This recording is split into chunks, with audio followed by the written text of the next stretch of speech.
Well, hello. It's been a hot minute since we've seen each other. I do apologize for that, but I've had a lot going on. We had our first snowstorm this week. So winter is coming. Yeah, just a lot going on. I've been running a lot. I've had a couple races.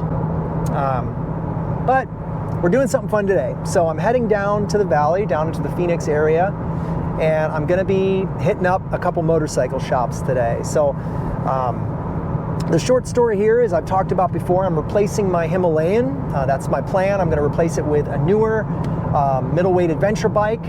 And I've done a lot of research, obviously, and I'm looking at all the bikes that you'd expect I'd be looking at. I'm looking at the new Himalayan, I'm looking at the new CF Moto Ibex, I'm looking at the new Honda 500, I'm looking at a KLR 650, I'm looking at even things like the Transalp or the Touareg, things a little bit bigger. So I've kind of got a huge range of bikes I'm trying to get a sense of. Apparently KTM is now even coming out with the 390 Adventure R, which is also in response to this sort of collective request for that unicorn midweight adventure bike. So kudos to the motorcycle companies for finally listening and trying to design that unicorn bike that we've all been asking for years. Anyway, I am going down. I was apparently the first on the list for one of these deposits. I have 3 different bikes that I have deposits on right now, which is crazy that I've dropped $1,500 on motorcycles that I don't even know if I want or are not even in the country yet. I'm rambling. My point is that I'm going down to look at this bike. You guys will see what it is here shortly, and hopefully I have a good experience. I'm really excited to hopefully test ride this bike with an open mind, and I'm excited to take you along for the hopefully for the ride. So let's get to it. All right, my friends, well, here's the big surprise. I find myself sitting on a brand new Himalayan. This is a demo unit, so I've been given permission to ride it wherever I want. This is the blue and gray. It's already got a ton of accessories on it. It's got the crash bars, the taller windshield, the radiator guard. It's got all the bags on the back, the big cases. And already I can tell you I'm flat footing. It's about the same height as my existing Himalayan. Suspension feels pretty good. It feels about the same weight, maybe a smidge lighter. And let's see how it feels. It's got 3 miles on it, and this is their demo unit. So if you're in Arizona and you go to Go AZ Scottsdale, they have a bike that you can demo. You don't have to buy it. One thing I do want to show you all here is there are some modes. So it's performance mode, ABS on, rear ABS off, eco ABS on, eco off. I'm going to put it performance on.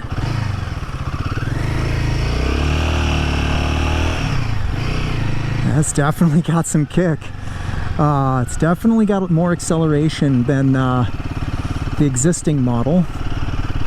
The tall windshield is not that much substantially taller, so it's a little taller, but it's very narrow, as you can see. So I don't think that it's going to be something that's going to give me a lot of wind protection, but we're going to go find out here in a minute. It's very wide compared to my existing bike, and I am just barely flat footing. So it's a stretch for me. It kind of feels like the CRF. It's probably a 32.5 inch seat height, and with the squat, it's perfect for me, but it's a little bit of a stretch. And weight-wise, yeah, I mean, it kind of just feels about the same as the existing Himalayan. A little more top-heavy, maybe. I'm going to get off it for a second and just take a look at it. It's got a massive side stand. This bike really leans over. So that's what she looks like. As you can see, this is fully kitted out. It's got the crash bars, it's got the radiator protector, it's got the bigger windscreen. And of course the panniers. But these are literally the exact same cases as mine. They go on exactly the same way. I could just use my existing bags if I were to buy this bike. Center stand as well. Very cool. I think this also has the touring seats Very comfortable. And this is set at the factory seat height. So I believe it can actually go down a little bit lower as well. Man, it really leans. Really leans. Oh, getting it off that side stand is heavy. So it would definitely need a side stand extender to be comfortable. I'm not sure what the little exclamation is there. Very interesting how you start this bike. You push this.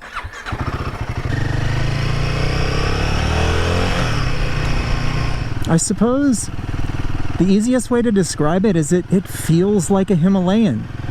It still feels like that tractory Himalayan that I'm used to.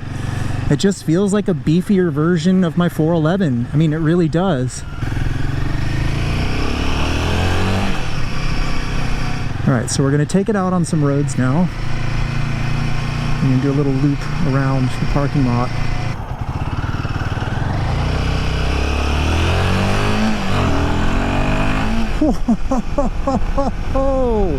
Yep, definitely more acceleration than the existing one. Okay, yep, that's got more beans. Definitely has more beans. Oh man, that is definitely a very noticeable difference. But now, just kind of chugging along, it feels like my Himalayan. It's kind of still got the same amount of vibe in the handlebars. It's definitely vibey. It's a single. It's a thumper. You can tell. The seat keeps wanting to allow me to slide down. It's kind of like a down angle. That's a little bit annoying. It keeps pushing me forward. I'm not sure what the story there is. But the foot pegs too they're throwing me off a little bit. They're in kind of a weird position, which I'm not used to. So I keep stepping wrong on the pegs. They're a little bit off, but it's easy to hug the tank, as you can see. I'm not really sure what to tell y'all. Like, I know you're all interested in learning the nuances of this bike, but it just kind of feels like my Himalayan. I like the display. Oh, it's yelling at me for gas. They did not put much gas in this bike. That's probably what the warning was the gas. Yeah, they did not put much gas in this thing. That's really funny. If I run out of gas, I'm going to be very upset.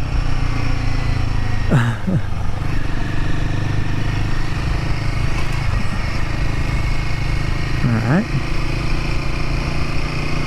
Standing feels natural. Boy, hugging the tank is really nice. It just kind of works, and I feel like the handlebars are more or less at the right height. Like, I don't feel, for my height, 5'9", that I need to lean over significantly to stand. Shifting is good. Clutch is it's kind of right where I like it. It's a little firm, but I like it.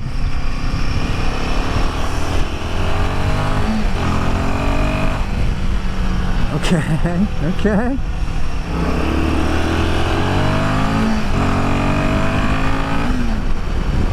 Yeah, it's definitely got some kick.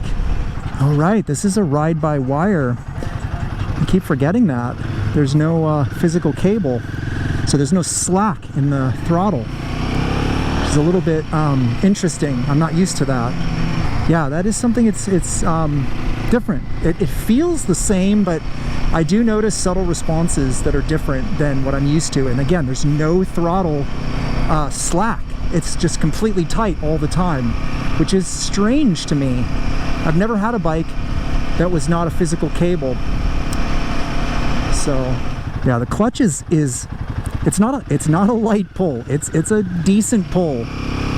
But I like that. I like an aggressive pull. I notice wind like on my sides of my chest. I'm assuming coming around the windscreen, but I don't notice my helmet buffeting excessively, so maybe it's working. I do like the way it shifts. It feels so natural to me. God, this is a nice bike. It really is. It's just so much nicer feeling than my existing bike, and that could be just because it's new and my bike's so damn old at this point. But man, it feels good. Oh, that third gear just wants to pull, man. It's awesome. So yeah, I see no issue as far as power on this bike. None at all. I mean, if power was my question, this checks the boxes for sure. But it's whether or not I will be content on a single and on this single. It's definitely a strong candidate. All right, here's that third gear. It's just a beast, man. Oh, it still has that tank feel, that sort of tractor tank feel. It's just a more deep and resonant engine. It's like a, it really is. It's a really sweet bike. All right, let's head back before we get yelled at. One more loop around the track. It feels just as manageable as the existing bike. In fact, might even be a little easier to sort of take around these tight turns. It just doesn't feel as heavy, and I'm surprised with how top heavy this tank looks. It's really not that top heavy. So I think my assessment is that for what little I was able to ride this, that I could absolutely see myself buying this bike.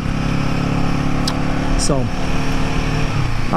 it's definitely one of the high contenders right now, I will say.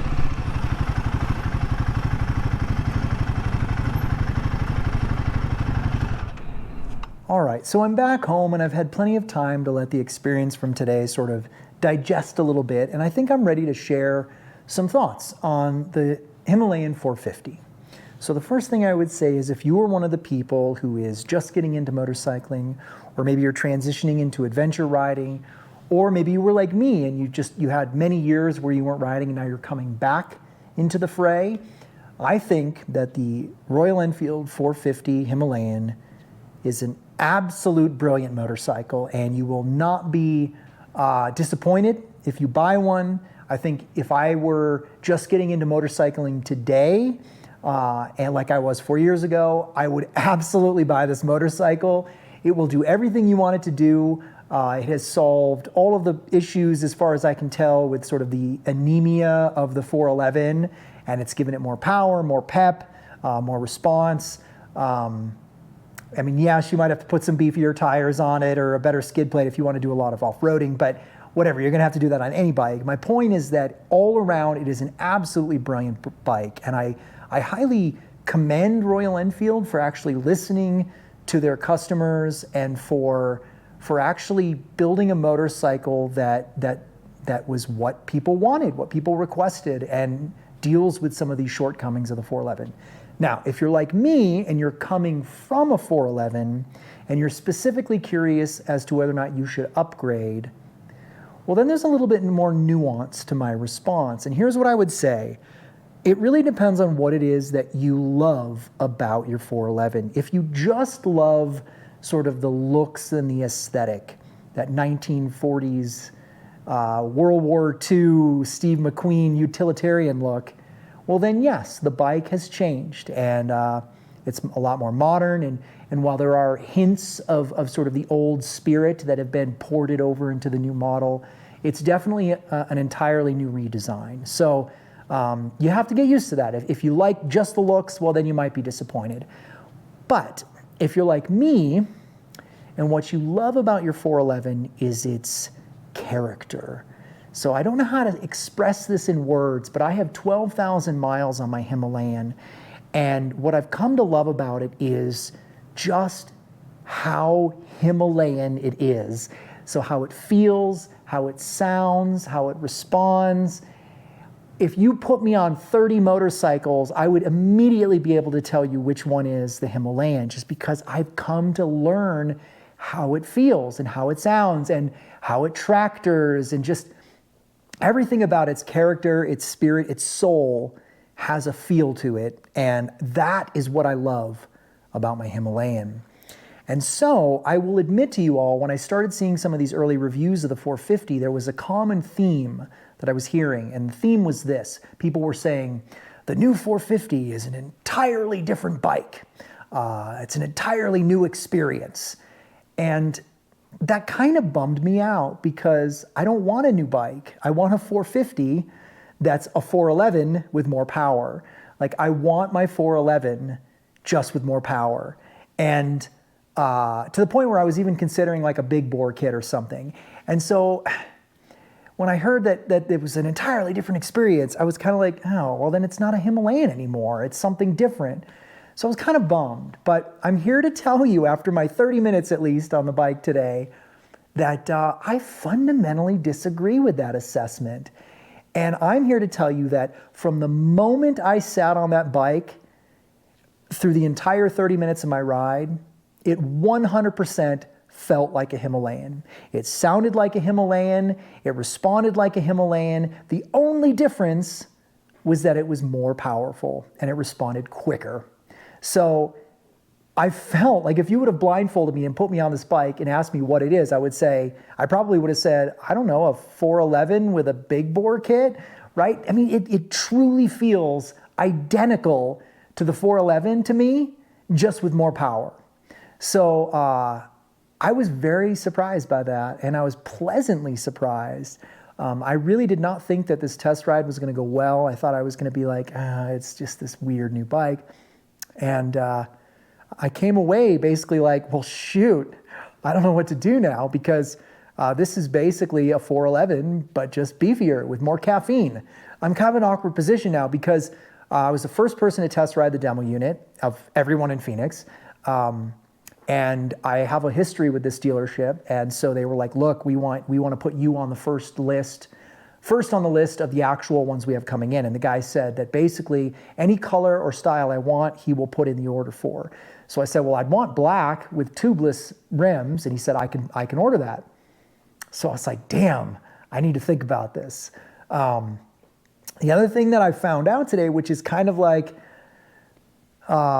stressing me out a little bit in a good way, is that the solid, hard pannier cases, the pannier rack cases on the back, on the demo unit I rode, I looked at them and they're the exact same cases as on the 411. So I can keep my pannier cases, stickers and all, and simply put them on the new bike. I just have to get the racks. And so that'll save me like $700 on pannier cases if I can just keep my old ones.